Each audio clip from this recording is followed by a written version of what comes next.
پڑھے اس لیے تھے کہ نہ پڑھے تو عبادت کا کام نہ ہو، اور کرنا تھا عبادت کا کام ہی۔ اب جو احمق آدمی ہے، شیخ فرماتے ہیں، قطب زمانہ فرماتے ہیں کہ جو غبی ہے وہ یہ سمجھا کہ ایک مقصد کو حاصل کرنے کے لیے جو کام ذریعے کے طور پر اختیار کرنے تھے وہی کام اصل کام ہے، اسی میں ڈوب گئے، اسی میں گم ہو گئے، اسی میں غرق ہو گئے، اور یہ سمجھے کہ یہ سارے کام مجھے اپنی جسم کی لذتوں کے لیے، نفس کی لذتوں کے لیے کرنے کے لیے کہا گیا ہے۔ یہ نہیں سمجھے کہ یہ کام کر کے پھر زیادہ سے زیادہ وقت نکال کے زیادہ سے، اور یہ کام کرنے کے دوران بھی ساری توجہ کھانے کے دوران، پہننے کے دوران، مکان بنانے اور ان میں رہنے کے دوران، سواریاں حاصل کرنے اور انہیں برتنے کے دوران، تعلقات سماجی تمدنی رکھنے کے دوران میں نے اسے ذریعہ بنانا تھا اللہ کو حاصل کرنے کے لیے، یعنی دنیا کے کام آخرت کی کامرانی کے حصول کے لیے تھے، خود دنیا کے لیے نہیں تھے، اور دنیا کے لیے نہیں تھے کہ فقط اپنے جسم کی لذتوں کے لیے نہیں تھے۔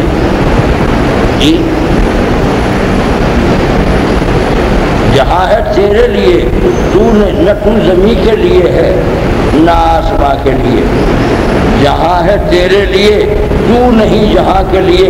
دنیا کے یہ کام تو اس لیے کرنے پڑے کہ جسم کو برقرار رکھنا تھا، اور روح جسم میں ہے، جسم برقرار نہیں رہے تو روح اپنے کام کیسے کرے؟ جسم کو برقرار رکھنے کی مجبوری سے روح کو یہ کام بھی اس کے ذمہ لازم آ گئے، لیکن یہ کام تو اصل کام کی غرض سے تھے، اصل کام ہی نہیں ہوا، اور یہ کام ہوئے تو ایک ایک کام پر لعنت ہے جی۔ لیکن یہ کہ ایک ایک کام کے بغیر دنیا اور دنیا کی ساری چیزیں انسان کو اس لیے ملی ہیں کہ ان چیزوں سے کام لے کر اور دنیا کے کام میں پڑھ کر اس کام کو، ان چیزوں کو اللہ کی رضا حاصل کرنے کا ذریعہ بنائیں۔ چنانچہ ہر کام اس طرح کریں کہ اس کام کو اگر اس طرح کیا کہ اللہ ناراض ہو جائیں گے پھر یہ کام چھوڑ دیں، اگر اس طرح کیا جانا ممکن ہے کہ اللہ راضی ہو جائیں گے پھر یہ کام ہی عبادت، پھر یہ کام ہی یاد الہی ہے۔ دنیا کے کاموں سے آخرت کی نعمتیں ملیں۔ دنیا میں مختلف قوتیں چیزیں ہیں، چیزوں کے اندر قوتیں ہیں، قوتوں کے ساتھ لذتیں بھی ہیں۔ یہ قوتیں لذتیں کس لیے ملی ہیں؟ اس لیے ملی ہیں کہ ان کے ذریعے سے، ان کے وسیلے سے آخرت کا سودا کیا جائے۔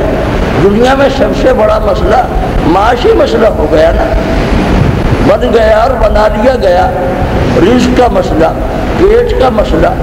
بس یہی مشکل ہے کہ آخر رکھیں تو کیسے رکھیں؟ پیٹ بڑا بدکار ہے بابا، پیٹ بڑا بدکار، اور پیٹ کا مسئلہ، پھر جسم کی ضرورتوں، خواہشوں، تقاضوں کا مسئلہ۔ یہ جو آیت میں نے پڑھی جس پر شیخ نے گفتگو کی، قطب زمانہ نے کی، کہ اصل تو جنوں اور انسانوں کو حق تعالیٰ نے اپنی عبادت فقط اسی ایک مقصد، فقط اسی ایک غرض کے لیے پیدا کیا۔ وہ آیت کا مقام کیا ہے؟ عبادت کا رزق سے کیا تعلق ہے؟ رزق کا عبادت سے کیا تعلق ہے؟ میں نے آج صبح بھی، اس سے پہلے بھی کئی بار، دوبارہ سے بارہ کئی بار یہ آیت قرآن شریف میں سے نکال کر دیکھی کہ اس کا سیاق و سباق کیا ہے۔ وَمَا خَلَقْتُ الْجِنَّ وَالْإِنسَ إِلَّا لِيَعْبُدُونَ، سورہ ذاریات کی 56ویں آیت ہے، لیکن اگلی جو 57 نمبر آیت ہے وہ ذرا میں اور آپ پڑھنے، سننے، سمجھنے کا زور لگاتے ہیں آپس میں۔ وَمَا خَلَقْتُ الْجِنَّ وَالْإِنسَ إِلَّا لِيَعْبُدُونَ مَا أُرِيدُ مِنْهُمْ مِنْ رِزْقٍ وَمَا یریدون ان یطعمون کہ اللہ نے جنوں کو اور انسانوں کو تخلیق ہی نہیں کیا مگر خالی اسی ایک غرض کے لیے کہ وہ عبادت الہی کریں. اور یعبدون کا ترجمہ پہلے کئی دفعہ عرض کیا ہے. راس المفسرین قرآن کا مطلب سمجھنے سمجھانے والوں کے بلند ترین آدمی سیدنا عبداللہ بن عباس رضی اللہ تعالیٰ عنہ کو صاحب وحی نے قرار دیا تھا. انہوں نے الا لیعبدون کا مفہوم الا لیعرفون کیا کہ عبادت کے لیے یعنی خدا کی معرفت حاصل کرنے کی جد و جہد کے لیے پیدا کیا ہے. پیدا تو اس لیے کیا ہے اللہ کہتا کہ میرا تو انسانوں کی تخلیق سے یہی مقصد ہے, جنوں کی تخلیق سے فقط یہی غرض ہے. آگے فرما رہے ہیں 57 نمبر اور 58 نمبر آیت میں اور آپ پڑھتے سنتے سمجھتے ہیں. ما اريد منهم من رزق وما اريد ان يطعمون کہ میں اللہ جو ہوں ہم جو ہیں وہ ان انسانوں سے کوئی رزق کے طلبگار نہیں ہے. رزق کا میں طلبگار نہیں ہوں اور نہ اس بات کی میں خواہش ہے کہ وہ مجھے کچھ کھلائیں پلائیں. میں نے تو کچھ کھانا پینا ان سے نہیں لینا, مجھے تو انہیں کچھ نہیں دینا دلانا ہے. عبادت اگر میری کریں تو پھر عبادت کر کے میں ان سے کھانا مانگ رہا ہوں, میں ان سے مشروبات مانگ رہا ہوں, وہ میری بھوک پیاس بٹھائیں گے, یہ کیا کریں گے؟ ان اللہ هو الرزاق ذو القوت المتین کہ میں نے تو جنوں کو اور انسانوں کو اس ایک کام کے سوا پیدا ہی نہیں کیا ہے کہ وہ میری بندگی کیا کرے. میں ان سے کسی طرح کا کوئی رزق نہیں چاہتا مانگتا اور نہ یہ چاہتا مانگتا ہوں کہ وہ مجھے کھلائیں.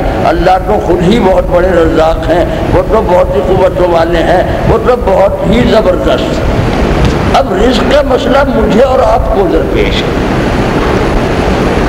خدا نے رزق اور رزق حاصل کرنے کے سرچشمے اور ظاہری رزق باطنی رزق دونوں کے سرچشمے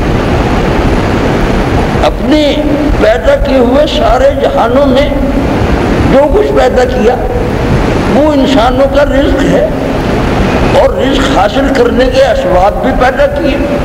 ان اسباب سے کام لینے کی قوتیں بھی عطا فرمائی اللہ تعالیٰ نے, پھر ان اسباب کو اختیار کرنے کا حکم بھی دیا.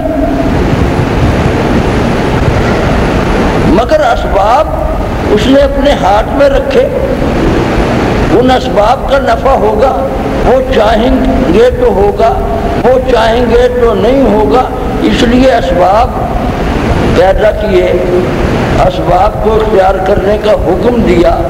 اسباب کو اختیار کرنے کے لیے جو علمی اور عملی قوتیں ہیں وہ قوتیں عطا فرمائیں, لیکن یہ تقاضا کیا کہ بھروسہ نہ اپنی قوتوں پہ رکھو نہ اسباب پر رکھو, بھروسہ خالق اسباب پر رکھو.